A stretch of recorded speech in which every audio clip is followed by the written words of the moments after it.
Well, Jim, our next question sent to CornyDriveThru@gmail.com from Zach.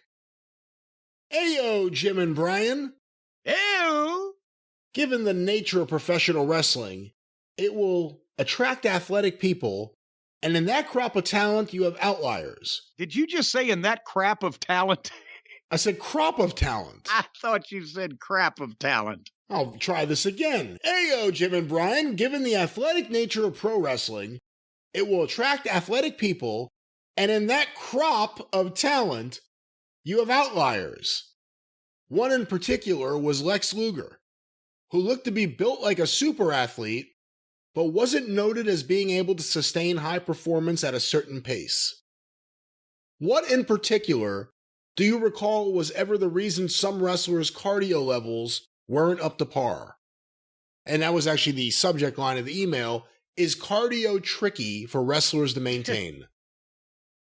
Well, cardio's tricky for athletes or anybody else to maintain. It depends on, your conditioning and your genetics and et cetera. But here's the thing. Now we're knocking Luger again, and we go back and we look at Luger and we go, holy shit. At that point, he was an outlier. He was a guy with a big body that was only in the business for a couple of years and was viewed by all the rest of the more accomplished performers as green as a pepper tree. And, he's 270 pounds and 4% body fat or whatever and jacked up like that. That's not an easy frame to carry around at a high pace like Flair and Tully and Arn and a lot of the baby faces besides Dusty at that time were putting up. But if you go back and look now, if there was anybody with Luger's body that could bump and move like he could then, today, they'd be the goddamn biggest star in the wrestling business. So it's all relative. And I look back on Luger's matches now more fondly than when they were happening because the bar is so much lower now. We used to laugh, right? It's like, the horseman will carry him along or something. But now it's like, fuck. You can't find a lot of guys that are that good. So, no, I don't think that Luger had horrible cardio. I think he was a bigger guy trying to keep up the pace that, a lot of those guys were, using back then. And it wasn't that they were doing move after move after move after move, is that they were always in action, always in motion, always putting out some oomph, even if they were just firing the people up. It wasn't just, okay, now let's go to the double reverse flipping half gainer triple Lindy that we practiced.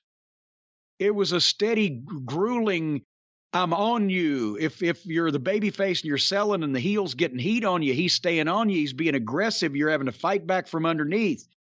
Or vice versa. That takes cardio more a lot of times than these deals where, as I mentioned earlier in the program, guys get in and do 3 or 4 spots and then roll out and disappear for a couple of minutes. Nobody disappeared in matches back then unless you had your head run into the ring post and were supposed to be knocked out to benefit the match or the finish.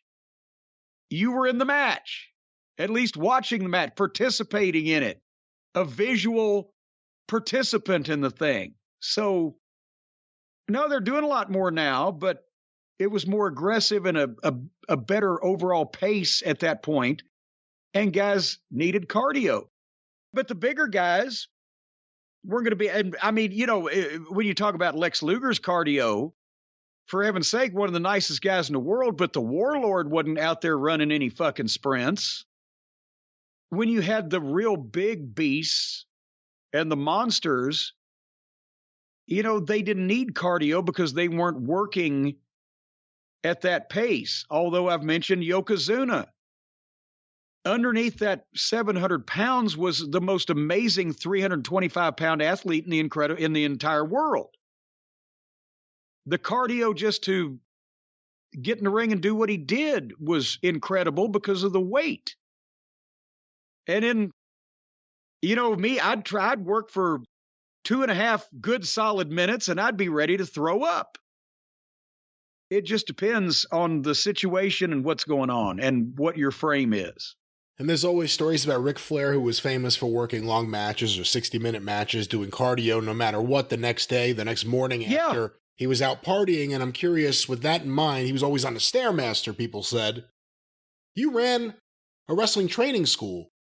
Is there a specific form of cardio that is best to help a wrestler who's sucking wind early in their career or can't get up to snuff so they can work a long match? Is there anything you've seen in your experience that is actually best at helping someone get to that point? Well, a lot of guys do this. And I mean, Flair was a freak. We've talked about it when they had commissions doing medical checkups on the guys.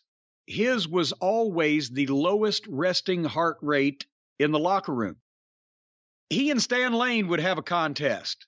Stan might be close, but Flair just had a marathon runner's constitution, according to the doctors, at 230 pounds. So he was doing a variety, and he was a workout freak. So he'd do an hour on the Stairmaster, and then he'd do his regular workout and squats and all that stuff. And then he would go to the show, and he would be doing squats in the locker room to warm up. And then he'd work 20 minutes, 30 minutes, 45 minutes, whatever. Then he'd go out and party, and then he'd do fucking cardio the next morning in his gym. But he was from another planet. But a lot of guys make the mistake of doing cardio on the Stairmaster and think that's the be-all and end-all. The cardio of running in the ring. You talked earlier in the program about running in sand or running in mud. Water. Or running in water. That's the thing, is in the ring, it's different.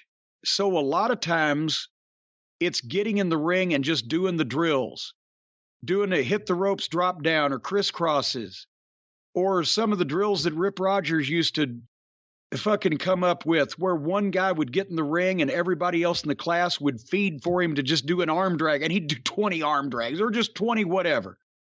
That kind of cardio where you're actually doing the movements in the ring is more helpful than just standard cardio to a lot of guys, because you're also taking the bumps at the same time. And you're also replicating, processing information. Somebody's coming at me. They're feeding me an arm. I'm thinking. I'm doing all this stuff. That's what blows guys up. When guys are green or nervous in the ring, they don't breathe. You can breathe on the Stairmaster all day long because you're paying attention to it. You're not nervous. You're not scared. When you're in the ring, people are watching. You're not confident. You're nervous, whatever. You're not breathing. Then you blow up, and then you're ready to puke. That's why Lawrence Taylor at WrestleMania. Bam Bam Bigelow is a 400-pound giant man shaped like a marshmallow. And he was fine. Lawrence Taylor, one of the great stars of the National Football League, was so fucking blown up, he had turned white and had to be helped to a chair. Different cardio.